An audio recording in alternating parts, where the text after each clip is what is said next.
బహుజనుల జ్ఞాన జాతర అంటే కాంశీరామ్ గారి స్ఫూర్తిని పొందడం. బహుజనుల జ్ఞాన జాతర అంటే ఛత్రపతి సాహుజీ మహారాజ్ చరిత్ర చెప్పడం. బహుజనుల జ్ఞాన జాతర అంటే పెరియార్ స్ఫూర్తి నింపడం. బహుజనుల జ్ఞాన జాతర అంటే అంబేద్కర్ ప్రతి ఒక్కరికి తెలియజేయడం. బహుజన జ్ఞాన జాతర అంటే బుద్ధుడి జ్ఞానాన్ని అందించడం. బహుజనుల జ్ఞాన జాతర అంటే రమాబాయి గారి త్యాగాన్ని బోధించడం. బహుజనుల జ్ఞాన జాతర అంటే ఛత్రపతి శివాజీ మహారాజ్ గారి వీరత్వాన్ని వివరించడం. బహుజనుల జ్ఞాన జాతర అంటే మహాత్మా జ్యోతిరావు ఫులే ఆదర్శాలను ఆశయాలను చేరుకోవడం.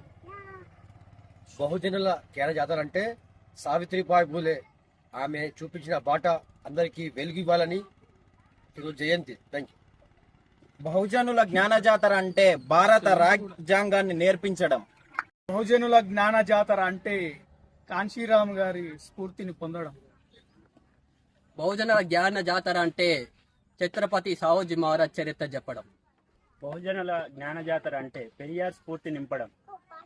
బహుజనుల జ్ఞాన జాతర అంటే అంబేద్కర్ ప్రతి ఒక్కరికి తెలియజేయడం. బహుజన జ్ఞాన జాతర అంటే బుద్ధుడి జ్ఞానాన్ని అందించడం. బహుజనుల జ్ఞాన జాతర అంటే రమాబాయి గారి త్యాగాన్ని బోధించడం. బహుజనుల జ్ఞాన జాతర అంటే ఛత్రపతి శివాజీ మహారాజ్ గారి వీరత్వాన్ని వివరించడం. బహుజనుల జ్ఞాన జాతర అంటే మహాత్మా జ్యోతిరావు ఫులే ఆదర్శాలను ఆశయాలను చేరుకోవడం.